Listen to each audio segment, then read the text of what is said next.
Bien, chicos, vuelvo a grabar la clase ya que con la grabación pasada hubieron un par de problemas técnicos, así que bueno, comenzaré de nuevo.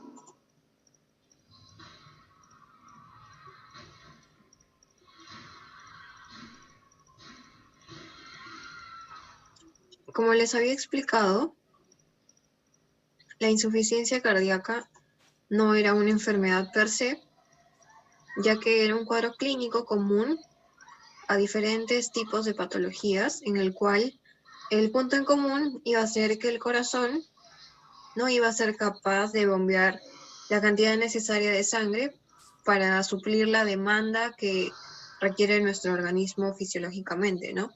Por lo tanto, eso es a lo que se le denomina un corazón insuficiente. Les puse un ejemplo que era acerca de una persona normal, sana, que no tenía ninguna patología de base, en donde podíamos ver en este corte histológico sus fibras cardíacas completamente intactas, sus miocardiocitos intactos, y por lo que les expliqué, el impulso cardíaco iba a pasar de forma íntegra, ¿no? No iba a haber nada que interrumpa el paso del impulso cardíaco a través de estas fibras. Sin embargo, en una persona que ha sufrido un infarto, que tuvo patologías de base como diabetes, hipertensión, y eso provocó que la persona sufriera un infarto, íbamos a encontrar esta zona. Esta zona es lo que se conoce como zona de necrosis, que es tejido muerto del corazón, que se ha fibrosado, que se ha llenado de colágeno. Por lo tanto, al ser una zona muerta, es una zona que no está perfundida, el impulso cardíaco llega y se queda hasta ahí, no pasa como debería. Por lo tanto, van a haber partes de este corazón infartado que no se contraigan de manera uniforme, de manera íntegra. Y esto podría llevar al paciente a sufrir lo que es la hipertensión, ¿no? Porque no habría un correcto bombeo de sangre, porque el corazón no se está contrayendo de forma correcta. Ahora, al hablar de la función cardíaca, como les expliqué, teníamos dos funciones importantes, la sístole y la diástole. La sístole, que era la eyección de sangre, o sea, el corazón bombea la sangre hacia el exterior, ¿no? Hacia el resto del organismo, al resto de los tejidos, etc. Y la diástole, que quiere decir que es la cantidad de sangre con la que se llena el corazón. Entonces, de nuevo, la sístole, la cantidad de sangre que el corazón bombea, que eyecta. Y la diástole, la cantidad de sangre con la que el corazón se llena, la cantidad de sangre que le llega al corazón. Por lo tanto, decimos que la sístole es la función principal. Sin embargo, la sístole dependerá de la diástole, ya que la cantidad de bombeo de sangre depende de la cantidad de sangre con la que el corazón se llena. Ahora, hablamos de la ley de Frank-Starling, ¿no? Les dije que es la función cardíaca de eyección o sistólica, depende mucho del llenado ventricular del periodo diastólico. ¿A qué me refería con esto? A que la cantidad de sangre que el corazón expulsa depende de la sangre con la que se llene. La cantidad de sangre que el corazón va a expulsar depende de la cantidad de sangre con la que el corazón se va a llenar. Por lo tanto, si quiero que mi corazón expulse más sangre, necesitaré que se llene de más sangre. Y si se llena de más sangre, necesitaré más fuerza para que se eyecte la sangre, ¿no? Es directamente proporcional. Dentro de la ley de Frank-Starling tenemos lo que es la fracción de eyección, ¿no? ¿A qué nos referimos con la fracción de eyección? A la proporción del volumen de eyección sobre el volumen telediastólico. O sea, ¿por qué es tan importante decir o hablar o saber sobre las cantidades con las que se llena el corazón? Porque si sabemos con cuánto se llena y cuánto bota o cuánto eyecta, podremos calcular esto. ¿Y para qué nos sirve esto? Esto nos va a ayudar a definir si es que una persona está en insuficiencia cardíaca o no. Si es que esta fracción de eyección es mayor al 55%, se considerará normal. Como les puse el ejemplo de una persona, ¿no?, que tiene un llenado ventricular de 120 mililitros y me bombea 70. Eso será lo fisiológico, teniendo como volumen de reserva 50 mililitros, que también es lo fisiológico. Pero ¿qué pasa si una persona con un corazón insuficiente, si a una persona con un corazón insuficiente le doy 120, esta persona no me va a poder bombear los 70, porque está teniendo problemas en el momento de la contracción, en el momento de la eyección. Por lo tanto, solamente me bombearía, por ejemplo, 50. ¿Y qué tendría que hacer yo para que me bombee más sangre? Por la ley de Frank-Starling tendría que llenarlo de más cantidad de sangre. Recuerden, a mayor cantidad de sangre llenada, mayor cantidad de sangre inyectada. Entonces, le aumentaría hasta 150, por ejemplo. 150 mililitros de sangre para que ahora sí me inyecte los 70. Pero ojo, hay que tener en cuenta que esto está bien, ¿no? Porque compensa, o sea, me está dando los 70 que necesito. Pero ¿cuál es el problema de este mecanismo de compensación? Que a la larga, este mecanismo de compensación me va a dar un volumen de reserva mayor. Si mi volumen de reserva normal era 50, con estas cantidades de sangre, mi volumen de reserva será 80. ¿Y qué va a pasar con este 80? Va a hacer que mis ventrículos tengan más cantidad de sangre de la que están acostumbrados en volumen de reserva. Se va a acumular más cantidad de sangre en los ventrículos. Por lo tanto, estos ventrículos a la larga se van a congestionar.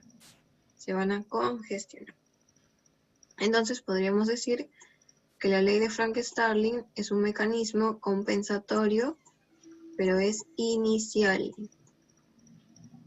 Es inicial. Ya que a la larga, lo único que me va a traer es una congestión a nivel ventricular.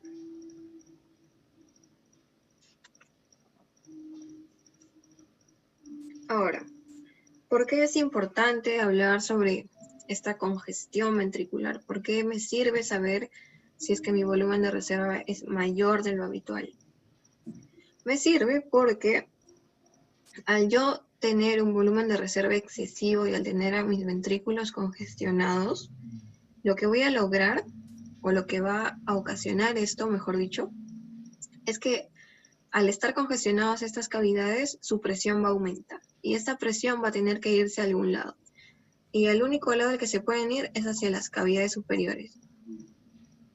Todo el flujo de presión, el flujo de sangre acumulado de más, hace que se vaya de forma retrógrada a las cavidades superiores. Si es que hablamos de ventrículo izquierdo, se irá a la aurícula izquierda. Si hablamos de ventrículo derecho, se va hacia la aurícula derecha. ¿Por qué? Porque aumenta la presión. Al aumentar la presión a nivel ventricular, ya sea derecha o izquierda, aumentará la presión a nivel auricular. Y este nivel auricular, de igual forma, aumentará la presión a nivel de las cámaras que están por detrás, en este caso los vasos, ¿no? Si es que es aurícula derecha, aumentará la presión a nivel de la vena cava. Y si es que es aurícula izquierda, aumentará la presión a nivel de las venas pulmonares.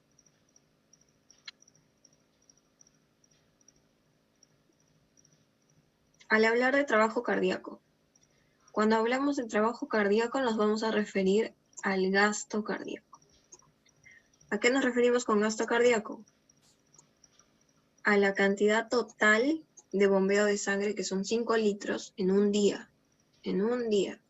A eso nos referimos con gasto cardíaco.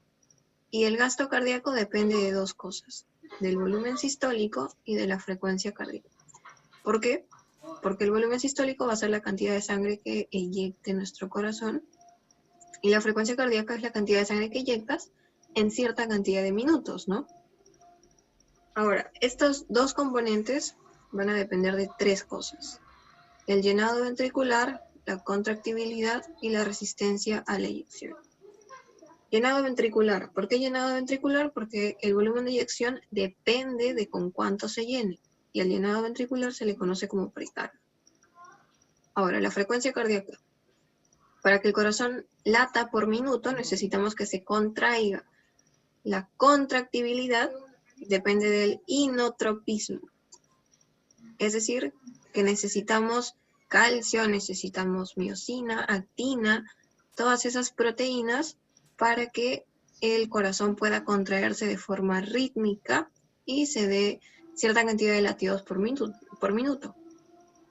Y la resistencia a la eyección quiere decir la fuerza o la presión que vamos a encontrar en los vasos que se opone a la salida de sangre a través de los ventrículos. Por ejemplo, en el caso del ventrículo izquierdo, se va a encontrar con la fuerza o la resistencia de la arteria aorta, ¿no?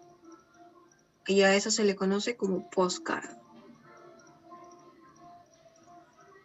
Ahora, entonces, como les expliqué, el llenado ventricular viene a ser parte de lo que es la diástole, y estos dos, tanto la contractibilidad como la resistencia a la eyección, pertenecerían a la sístole, porque estamos hablando del bombeo de sangre hacia el exterior.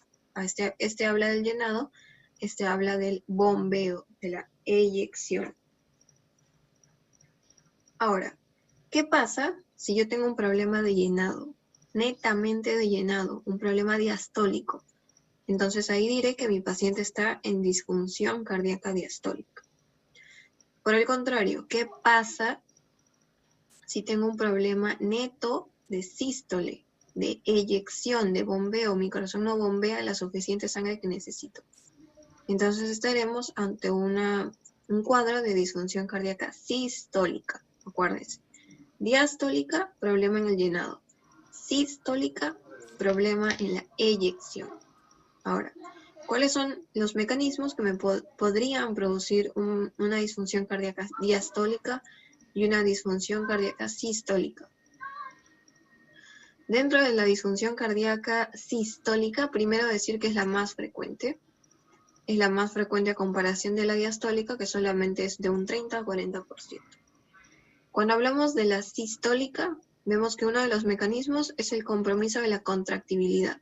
O sea, mi corazón no se está contrayendo bien. Como les expliqué en el ejemplo anterior, infarto miocardio, isquemia miocárdica. ¿Por qué? Porque van a haber zonas de mi músculo cardíaco que van a estar necrosadas, invadidas por colágeno, y no van a permitir el correcto paso del impulso cardíaco. Por lo tanto, no se contrae de forma uniforme. Miocardiopatías dilatadas, como les expliqué. Las paredes de los ventrículos están más delgadas. Estas cavidades están dilatadas, están más grandes. Por lo tanto, las paredes de los ventrículos son más delgadas y tienen menos fuerza para contraerse. Apenas se contrae, entonces si se contrae poco, no expulsa la suficiente cantidad de sangre que necesito, expulsa menos. Por eso es una de las patologías que se asocia a compromiso de contractibilidad. Otro de los mecanismos, aumento de la poscarga. ¿Por qué? Estenosis de la aorta e hipertensión arterial, porque aumenta la presión, aumenta la resistencia en los vasos, los hace más estrechos, como en el caso de la estenosis aórtica, en la hipertensión arterial. Estos vasos de calibre normal, que debería ser así, se vuelven mucho más delgados. Por lo tanto, hay mayor fuerza de oposición a la eyección, o sea, va a haber mayor cantidad de presión que se va a oponer a que el corazón bombee sangre. Con respecto a la insuficiencia cardíaca diastólica, vemos el compromiso de la distensibilidad, en donde vamos a ver la hipertrofia ventricular y la cardiopatía restrictiva. La hipertrofia ventricular es esta.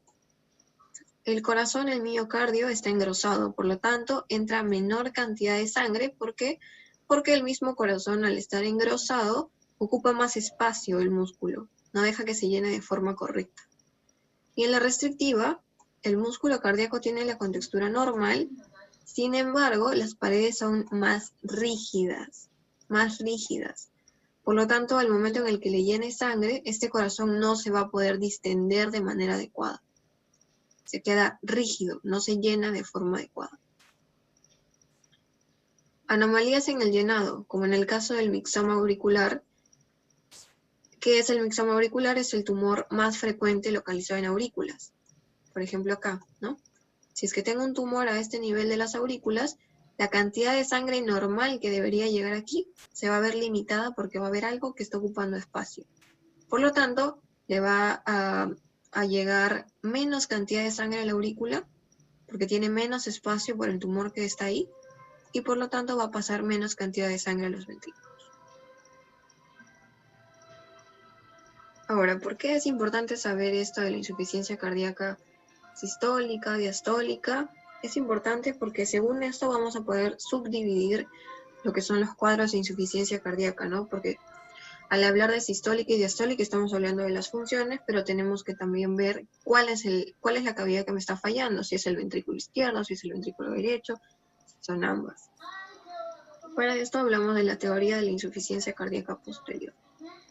Como les dije, al tener un corazón insuficiente, yo voy a tener un menor volumen de eyección. Mi corazón no va a poder bombear la cantidad de sangre necesaria para poder perfundir todos los tejidos, todos los órganos de mi cuerpo, y por lo tanto tendrá que llenarse de más sangre, por la ley de Frank-Starling, ¿no?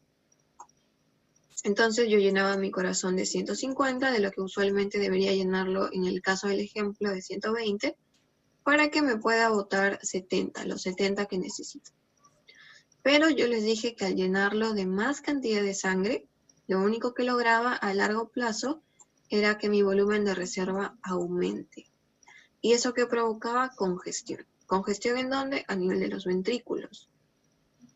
A nivel de los ventrículos. Entonces, mis ventrículos que estaban acoplados, acondicionados a un volumen de reserva de aproximadamente 50 mililitros, al tener más cantidad de sangre, como en este caso, que sería 80, estarían congestionados. Y como les expliqué, al estar congestionados, la presión, por ejemplo, hablando del ventrículo izquierdo, la presión, la cantidad de sangre del ventrículo izquierdo va hacia arriba. Por eso es posterior, va a las cavidades posteriores. Congestiona la aurícula izquierda.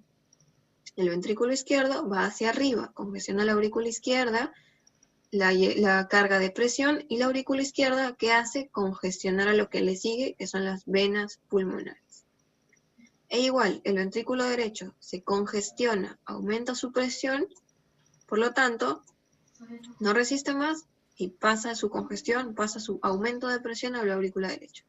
La aurícula derecha de igual forma se congestiona, se carga de presión, y lo único que le queda es liberar esa presión, esa congestión a nivel de la vena cava. Entonces es importante que sepan la anatomía del corazón para que se les haga fácil esto de los compartimientos y cuáles son los vasos en los que se van a encontrar la congestión.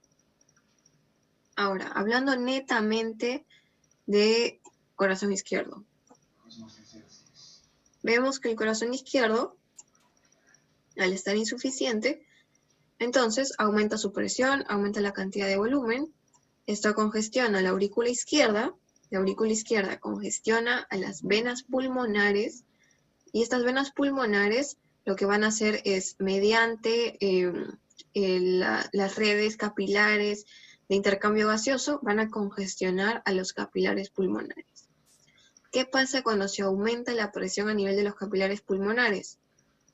Todo su contenido, que es lo que pasa por aquí, que es el plasma, es el agua, va hacia los alvéolos. Es decir, mis alvéolos se van a llenar de agua, van a cargarse de presión, y eso es a lo que se le conoce como edema pulmonar. Es decir, en vez de que tu alvéolo se llene de aire, es como si se estuviera llenando de agua. Por eso es que los pacientes que sufren de insuficiencia cardíaca izquierda refieren esto, que les falta el aire, que se ahogan, vienen agitados, vienen refiriendo que no pueden respirar bien. Y a ese síntoma se le conoce como disnea. La disnea es esa sensación de falta de aire, de ahogo, y por lo tanto es el síntoma más importante de la falla del ventrículo izquierdo. Izquierdo, ¿por qué? Porque me va a congestionar todo lo que es pulmón, venas pulmonares, capilares pulmonares. Disnea. Ahora, esta disnea se divide en dos. Disnea aguda, si es que este cuadro se presenta de manera súbita, y a eso es a lo que se le conoce como edema agudo de pulmón. Y la disnea crónica, si es que el paciente tuvo el diagnóstico de insuficiencia cardíaca, tuvo enfermedades de base y vive tranquilo con eso. Sin embargo, sufre de disnea porque al momento de hacer esfuerzo, al momento de hacer actividades en los que requiera mayor movimiento, va a sentir esa falta de aire. Como les expliqué, dentro de la disnea crónica encontrábamos dos tipos de disnea especiales. La ortopnea, que es la disnea al decúbito. El paciente se echa y apenas se echa, apenas recuesta su cabeza sobre la almohada, siente que le falta el aire. Disnea al decúbito. En cambio, la disnea paroxística nocturna son crisis. Son crisis que tienen los pacientes mientras duermen. El paciente está recostado, está durmiendo tranquilo, y de la nada en la noche se despierta con una crisis diciendo que no puede respirar, que siente que se ahoga. Esa es la diferencia. Ortopnea, disnea al decúbito. Apenas se echa, siente que le falta el aire. En cambio, la disnea paroxística nocturna se recuesta normal, está durmiendo, pero en la noche tiene crisis y se levanta diciendo que no puede respirar. Por lo tanto, estos pacientes con insuficiencia cardíaca tienen que dormir así, con almohadas, con algo que tenga la mitad de su tórax levantado, ya que si se recuestan van a sentir esa sensación de ahogo. Es característico de la insuficiencia cardíaca izquierda. Ahora, al hablar de insuficiencia cardíaca derecha, cuando hablamos de insuficiencia cardíaca derecha, dijimos entonces que se congestionaba el ventrículo derecho, luego la aurícula derecha y luego la vena cava. La vena cava. Y esta vena cava es importantísima. ¿Por qué? Porque es como la vena madre de todo el organismo. Sabemos que la vena cava va a recoger sangre de la vena porta, de la vena hepática, de las venas de los miembros inferiores, todo lo que es perfusión venosa de todo el organismo. Por lo tanto, si es que se congestiona esto, se congestiona todo. Vamos a tener congestión a nivel de la yugular, y eso es a lo que se le conoce como ingurgitación yugular, que es esto. Vamos a ver a la vena yugular completamente dilatada por la congestión retrógrada de la vena cava, ¿no? Hepatomegalia, ¿por qué? Porque se congestiona la vena hepática, hace que el hígado crezca. Hipertensión venosa portal, porque secundariamente se congestiona la vena porta. Y edema de miembros inferiores, porque hay congestión a nivel periférico también. Y eso hace que los miembros inferiores se hinchen, se forme así, y como les expliqué en clase, nos deje esto. El edema con fovea. Esas huellas, al presionar con el dedo por lo menos 10 segundos, se nos forma esto. Lo que se le conoce como edema con fovea, o también llamado signo de Godet. Signo de Godet. Eso es característico de la insuficiencia cardíaca derecha. Por eso es tan importante saber los cuadros clínicos, porque con el cuadro clínico nosotros vamos a diferenciar el tipo de insuficiencia. Si es que es insuficiencia izquierda, mi paciente vendrá con problemas respiratorios, que le falte el aire. Si es derecha, mi paciente va a venir con congestión sistémica, el hígado grande, le va a venir con la ingurgitación yugular, con edema, etcétera, ¿no? Por eso es tan importante.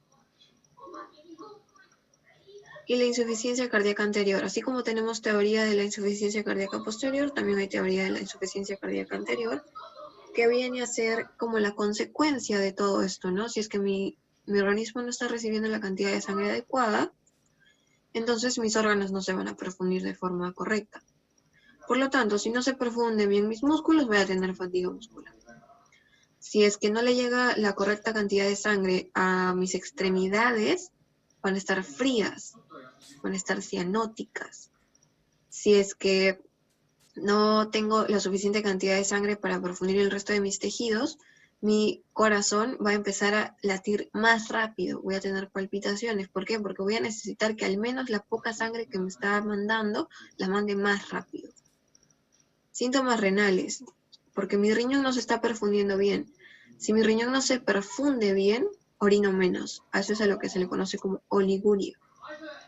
Y síntomas cerebrales, porque si no le llega sangre al cerebro, empezamos con cuadros neurológicos, ¿no? Como la confusión, síncopes, que son desmayos repentinos, ansiedad, insomnio, etc. Por último, al hablar de los mecanismos compensatorios, ¿no? Dijimos de que al caer el gasto cardíaco, nuestro cuerpo reacciona mediante mecanismos neuroendocrinos, mecanismos intrínsecos del corazón, como el que vimos, el de Frank Starling, que dijimos que era inicial. Ahora vamos a hablar de los mecanismos neuroendocrinos. Todos estos mecanismos compensatorios, todos, son iniciales. ¿Por qué iniciales? Porque al comienzo de la enfermedad me van a solucionar el problema, sí, me van a compensar la falta de sangre irrigada hacia el resto de mi cuerpo. Sin embargo, a la larga me van a traer muchos problemas, como lo expliqué en el mecanismo de Frank Starling. Ahora, en el mecanismo neuroendocrino. Al hablar de los mecanismos neuroendocrinos, primero vamos a hablar del sistema adrenérgico. ¿Qué pasa con el sistema adrenérgico? Hace que haya un aumento de las norepinefrinas. ¿Y qué hacen las norepinefrinas? Aumentan el tono simpático. Al aumentar el tono simpático, ¿qué es lo que voy a lograr? Que haya vasoconstricción. Al aumentar las norepinefrinas, me va a originar vasoconstricción. Por lo tanto, es como si yo tuviera una manguera, ¿no? Si es que presiono el pico de la manguera, el agua sale con más velocidad. Igual pasa en los vasos. Al ver que no me está llegando la sangre adecuadamente, los vasos se contraen y hace que la sangre vaya a mayor velocidad, para que al menos se perfunda de forma adecuada con la poca cantidad de sangre que me está mandando desde el corazón, ¿no? Ahora, el sistema renina-angiotensina. Este sistema renina-angiotensina va a ser gracias al riñón, porque el riñón, al sentir esa baja perfusión, va a tener un receptor que está en las arteriolas aferentes. Las arteriolas aferentes van a captar que a nuestro cuerpo le está llegando poca sangre y le van a avisar al riñón, no estás siendo correctamente perfundido, y de esta forma el riñón va a liberar renina. Y mediante un mecanismo que voy a explicar más adelante cuando llegue en hipertensión arterial, se van a liberar dos compuestos. La angiotensina 2, que también hace vasoconstricción, al igual que la norepinefrina, y también libera aldosterona. ¿Qué hace la aldosterona? Retiene sodio. ¿Y qué hace el sodio? Jala agua. Por lo tanto, aumenta la volemia. Jala agua, por lo tanto, aumenta la volemia. De alguna forma me compensa. Y el último mecanismo compensatorio es gracias a la hormona antidiurética, que va a venir del hipotálamo. Se forma la hormona antidiurética y la hormona antidiurética hace lo mismo que la aldosterona. Retiene agua, o sea, aumenta la volemia. Ahora, estos son mecanismos compensatorios, como les dije, iniciales. ¿Por qué iniciales? Porque a la larga, el tener vasoconstricción prolongada hace que aumente mi poscarga. Y el aumento de la poscarga era uno de los mecanismos para que se forme o para que el paciente presente insuficiencia cardíaca. ¿Por qué? Porque va a haber una mayor cantidad de resistencia al momento en el que el ventrículo quiere eyectar la sangre. No va a poder eyectar bien porque va a haber mucha presión a nivel de las venas, de las arterias, perdón. Y la precarga también se va a ver aumentada por el aumento de la volemia. Esto es perjudicial, ¿por qué? Porque lo único que van a lograr es congestionar más mi corazón. Lo van a congestionar mucho más y todo lo que es la teoría de insuficiencia cardíaca posterior es lo que me va a dar el cuadro clínico. A la larga, cuando estos mecanismos de compensación fallen y esto empiece a ser perjudicial, va a haber un momento en el que el corazón va a dejar de bombear mucha cantidad de sangre, ya no va a estar compensado, y al momento en el que comience a bombear menos cantidad de sangre es que se presentan estos síntomas de la insuficiencia cardíaca anterior, por eso les dije que era como una consecuencia. Y pasado más tiempo aún, esto va a hacer que el corazón de alguna forma se detenga, ya no va a poder seguir contrayéndose y la persona va a fallecer. Gracias.